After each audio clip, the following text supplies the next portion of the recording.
who has become the 26th governor of the Reserve Bank of India। ଭାରତୀୟ reserve ବ୍ୟାଙ୍କର 26ତମ governor କିଏ ହୋଇଛନ୍ତି? ଏହାର ସଠିକ ଉତ୍ତରଟି ହେଉଛି ଅପସନ୍ ଏ ସଞ୍ଜୟ ମାଲହୋତ୍ରା। ପରବର୍ତ୍ତୀ ପ୍ରଶ୍ନ, S.M. Krishna was the former chief minister of which state who has passed away?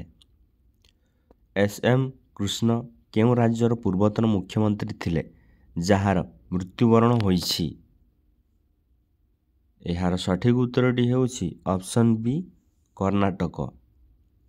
ପରବର୍ତ୍ତୀ ପ୍ରଶ୍ନ, who has been voted the 2024 WTA player of the year? କାହାକୁ ଭୋଟ ଦିଆଯାଇଛି 2024 WTA player of the year?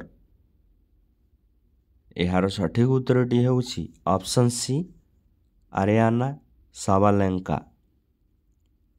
ପରବର୍ତ୍ତୀ ପ୍ରଶ୍ନ, who has become the interim secretary of BCCI?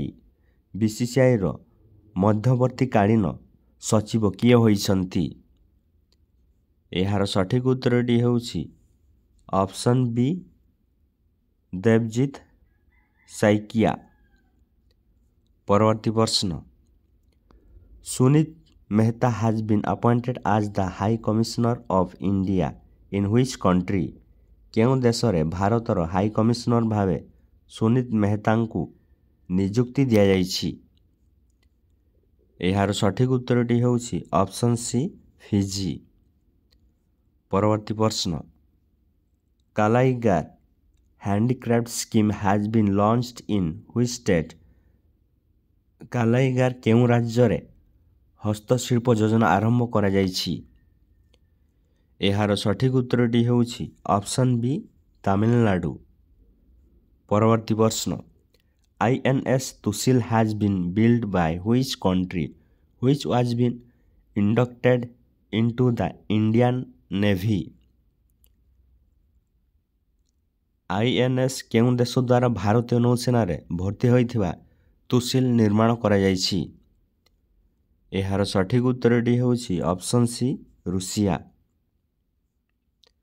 ପରବର୍ତ୍ତୀ ପ୍ରଶ୍ନ, who has won the Formula 2 constructor championship?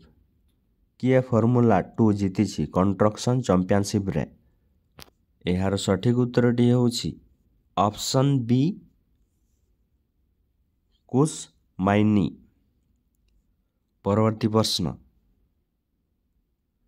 who has launched an AI tool named MuleHunter.ai against financial frauds?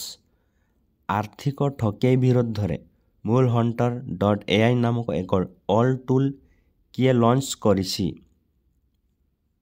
ଏହାର ସଠିକ ଉତ୍ତରଟି ହେଉଛି option C RBI।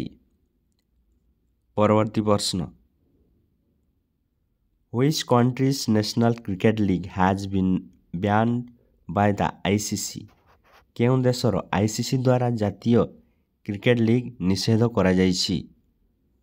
ଏହାର ସଠିକ ଉତ୍ତରଟି ହେଉଛି ଅପସନ୍ ସି ଆମେରିକା।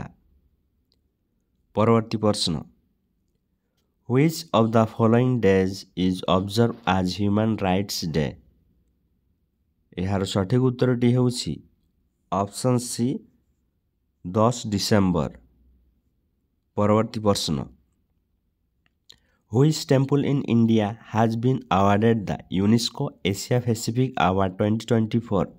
ଭାରତର କେଉଁ ମନ୍ଦିରକୁ ୟୁନେସ୍କୋ ଏସିଆ ପାସିଫିକ୍ ପୁରସ୍କାର 2024 ପ୍ରଦାନ କରାଯାଇଛି? ଏହାର ସଠିକ ଉତ୍ତରଟି ହେଉଛି ଅପସନ୍ ବି ଅଭୟ ସ୍ୟାଶ୍ୱରାର ଟେମ୍ପଲ।